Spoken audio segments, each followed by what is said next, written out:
Hey, everybody. Coming up in just a second, when artificial intelligence turns a prince of a cop into a frog. It's a good story.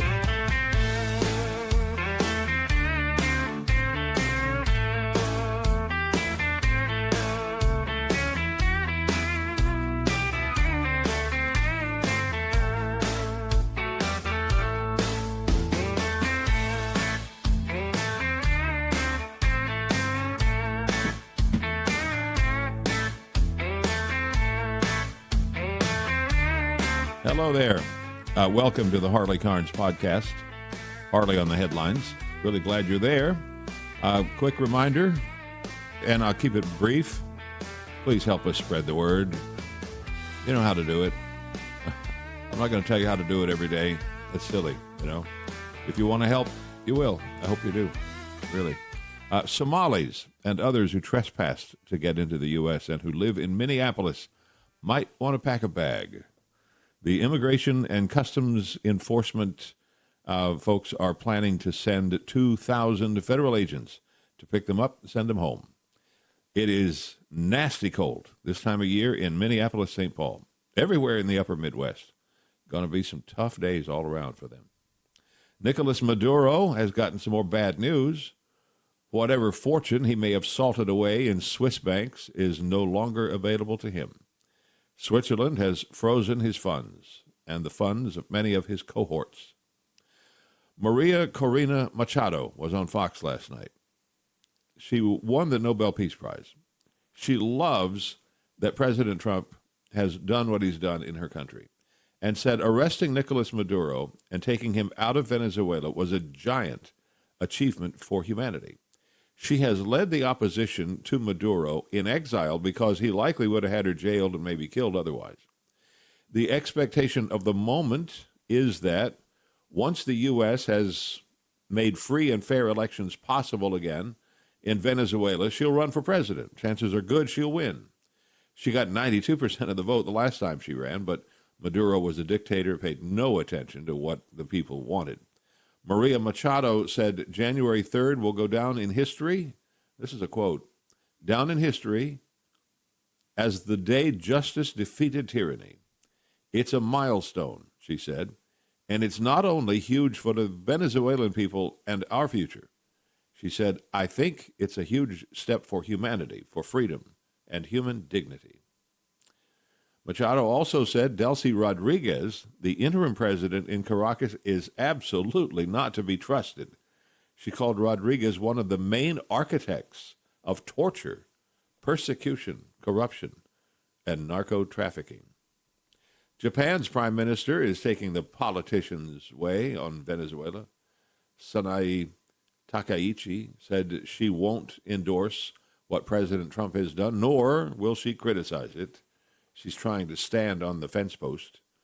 She did say Venezuela should restore democratic governance. Ooh, thanks for that.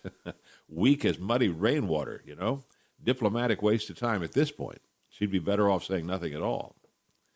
Israel and President Benjamin Netanyahu are a lot like Trump. Say something and mean it. Hamas agreed to lay down its arms to stop the fight in Gaza. In fact, Hamas has been using the time to try to rebuild, according to the experts who track it. They have not laid down their arms. Same for Hezbollah, which means Iran is not out of the terror business. So, Israeli warplanes hit targets of both terror groups in several places in Lebanon. Weapons storage houses, military buildings above and below ground. Police say they got the guy who vandalized Vice President J.D. Vance's home. Got him right away, actually. Broke the front windows of the home with a hammer. Tried and failed to break a Secret Service vehicle's window with the hammer. Bounced right off. And 26-year-old William DeFore bounced into jail. Tried to run from Cincinnati police and the Secret Service agents, but those men and women can run these days, you know. Pretty cool-headed Vice President Vance put it, far as I can tell, a crazy person tried to break in by hammering the windows. And he thanks the officers and the agents for their good work. Stranger Things is a big hit for Netflix. This is season 5, the last season, we're told. And to promote it, the producers have come up with a with a documentary about the making of the final season.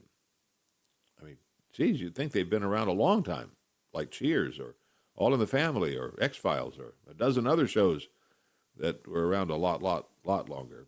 The last episode streamed on New Year's Eve. Still, they have a pretty cool story going, and we've gotten to watch Millie Bobby Brown grow up, so there's that. Netflix is calling the doc One Last Adventure. Arizona's Supreme Court building and some others nearby in Phoenix were emptied of people thanks to one alert somebody in the mailroom.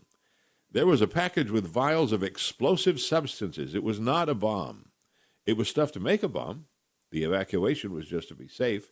And now, naturally, police want to talk to everyone on the trail of that package. And it is not good when you can't even trust your fake news AI not to get confused. In Heber City, Utah, the police department has been using AI to generate police reports from body camera footage. You know, it's just way faster than dubbing and transcribing by hand. I mean, think about it. You got cops out there. They're all wearing body cameras. They come in. They need that stuff needs to be saved. So someone needs to dub it and save it, put it in the computer and all that. So they got AI to do it. No problem for AI. The AI software picked up on a movie that was playing in the room, though.